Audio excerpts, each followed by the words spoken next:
topic we're going to discuss and recover today is one that has garnered a lot of controversy on my channel, at least as far as my channel goes. It's a short that keeps resurfacing despite it being almost a year old now, and I get lots of hate in the comments that I did it wrong. What is it? Oil pulling. So today we're going to give oil pulling and all the haters its due. So in that short, what I'm doing is comparing chewing gum for 1 minute to swishing with oil for 1 minute and showing how stuck-on Oreos in my teeth are removed by those two methods. And the haters are like, "You only swished for 1 minute, of course it's not gonna work." but they don't realize that that's the recommendation for chewing gum also, is to chew for 20 minutes for maximum benefit. So I was just showing an abbreviated version of both oil pulling for 1 minute and chewing gum for 1 minute. And lo and behold, what you saw in the video was that chewing gum did a really great job, even at just 1 minute, of removing stuck-on food debris from my teeth, whereas oil pulling, not so much. And so I kind of tongue-in-cheek said, oil pulling, does it really work? Not really. But today we'll explore a little further in a bit more depth for those who were enraged by my 1 minute use of oil pulling. I went all out. I got the unrefined, keto-friendly, organic coconut oil. It is unopened. So we will find out today. I'm gonna swish it for 20 minutes and see how it removes stuck-on Oreos.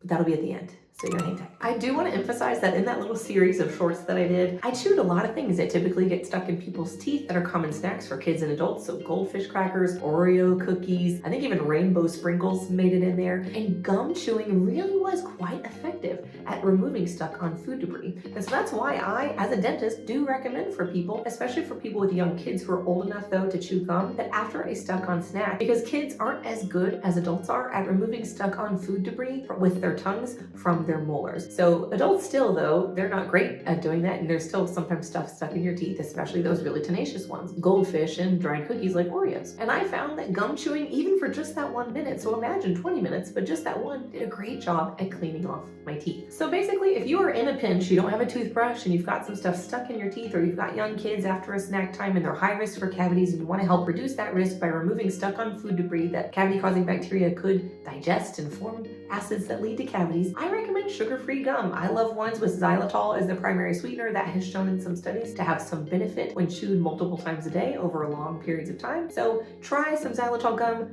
Pure, Epic, Spry, and Zellies are my 4 go-to that I like. That has a reasonably long-lasting flavor, although xylitol gums don't last nearly as long as some of those other ones. But that, or chewing something like a basic bite chew, which has calcium and bicarbonate, that can also remove food debris, and then it's putting back some beneficial nutrients into the enamel. Chewing xylitol gum, chewing a basic bite can be a great habit to get in after having something sticky stuck in your teeth, because it works. Just the act of chewing mechanically cleanses the teeth. It stimulates salivary flow because it tastes good and it's sweet. That saliva also serves to neutralize the pH and wash away food debris, so win-win. And oil pulling just doesn't really do that same thing. It's not stimulating salivary flow as much. You're actually spitting out a lot of that saliva. Even if any is stimulated, you're spitting it out. It's not staying in your mouth to help your teeth. And it's 20 minutes of swishing that around.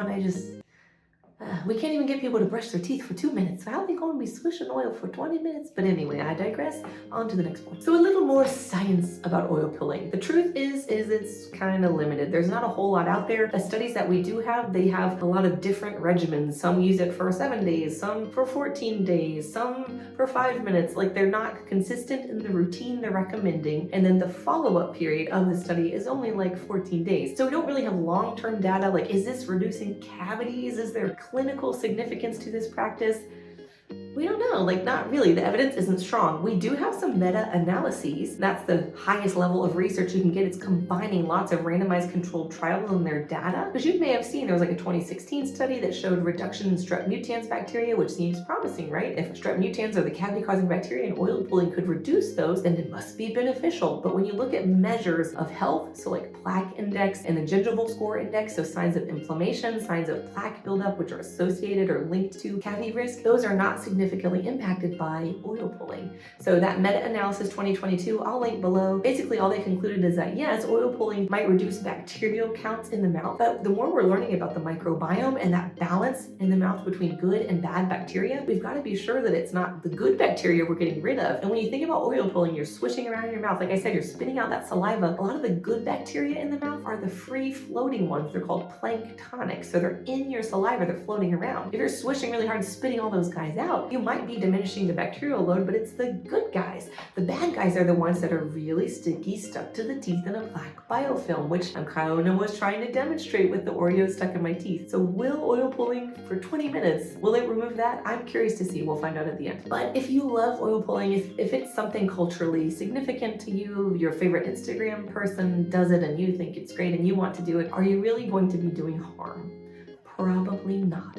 As long as, and hear me, this is a big caveat, as long as you're not using it as a substitute for other dental hygiene methods that we know work and do physically scrub and remove that bad cavity causing and gingivitis related stuck on plaque. A lot of these people advocating for oil pulling try to be like, oh, you'll kiss your dentist goodbye, you'll never need them again. Forget science and go live on a farm and whatever. I'm going off on a tangent again, but if that's the messaging generally with the oil pulling crowd, is they're withholding some secret magical cure and you don't need a dentist to fill your cavity. Oil pulling will do that. No, oil pulling is not going to heal cavities, okay? That is a lie. It is not a detoxifier. There are no toxins to be removed from your gums. Toxins in your body are cleared by your liver. Oil pulling is not going to do that. But if you are using oil pulling as part of a regular routine, so say you're still brushing, you're still flossing, you just want to oil pull too, probably not going to hurt anything. You want to be sure that if you're using a toothpaste that has a remineralizing agent like fluoride, like nanohydroxyapatite, that is the last thing on your teeth. So oil pull first. I might oil pull, then floss,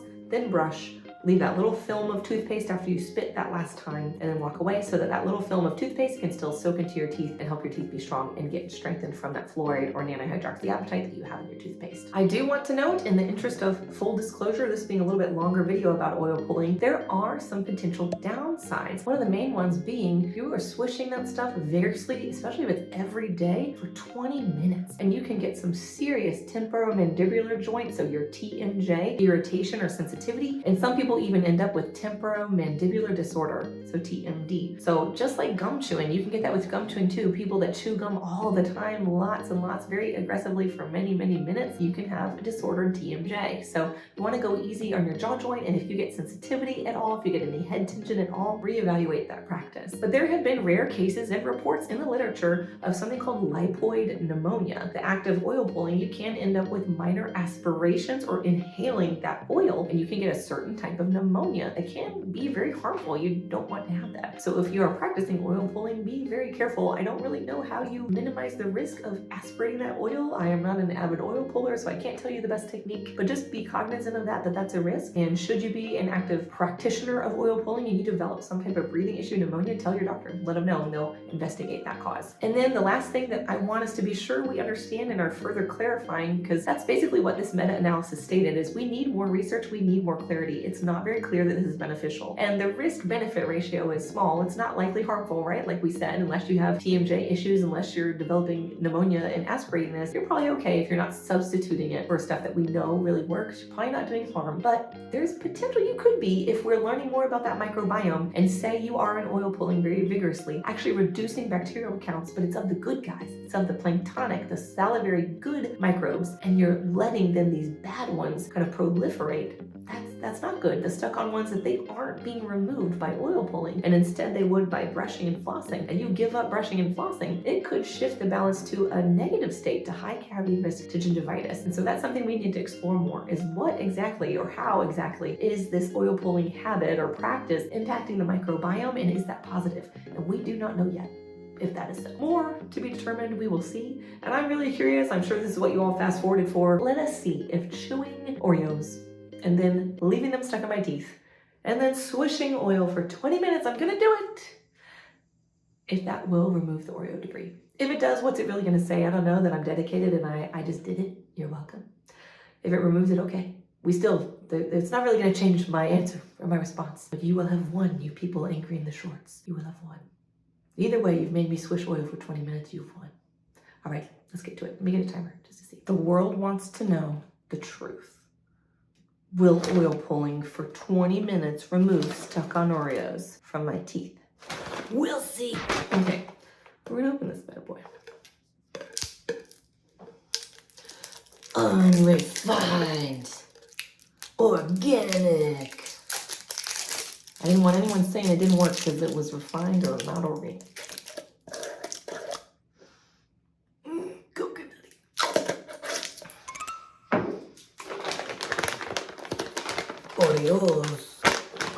fine. Oop. Okay, Oreos, I didn't open it. I don't know. Handful.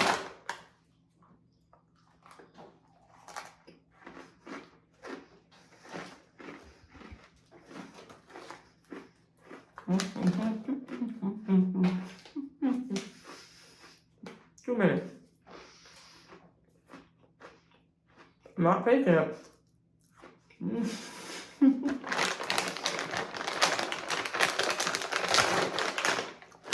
Oh, I feel them in my teeth.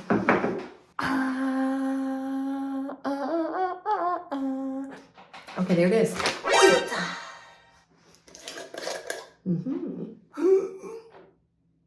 Okay, big scoop.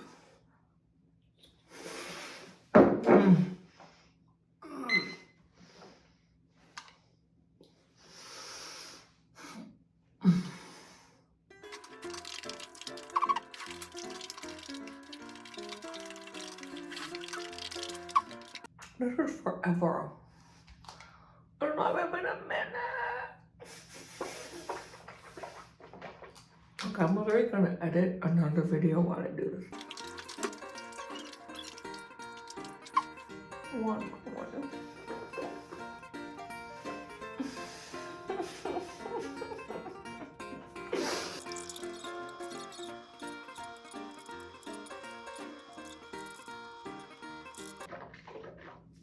Where am I done? Oh my god.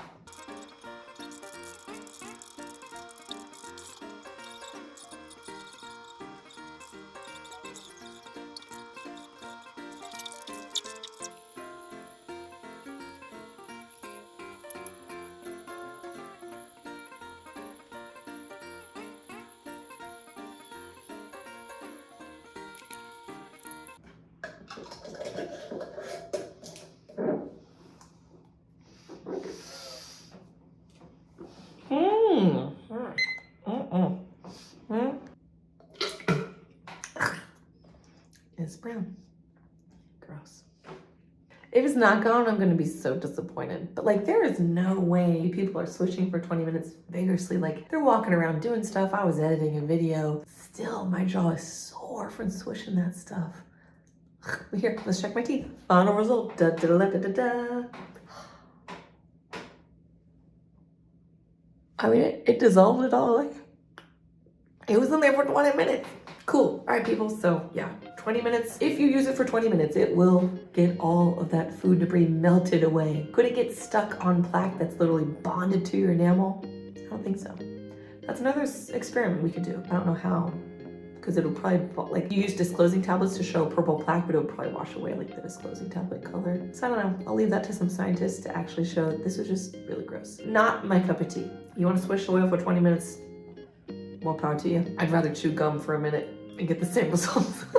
All right, so if you enjoyed watching me oil pull for 20 minutes, I'm sure sped up, I hope, for your sake. Cheers. Thanks for making me do that. It was not my favorite thing. So as I said, I'm going to be chewing some sugar-free gum to remove any stuck on food debris for about a minute or maybe 5. At most, 20 minutes felt like forever. But yeah. There we go. Is it going to result in any long-lasting changes? Again, don't go crazy in the comments, y'all. 20 minutes, it removed food, but at least in the meta-analyses and studies, plaque index, gingival index, the actual judges of plaque removal and gum health, tooth health, those weren't significantly impacted by oil pulling. So that's way stronger data, meta-analyses of multiple randomized clinical trials than this little YouTube video. So don't go crazy, have a heyday stitching us being wild. I'll come after you. I'll come find you in the comments. Don't do it. But if you want to check out the video that YouTube wants you to watch next, there we go.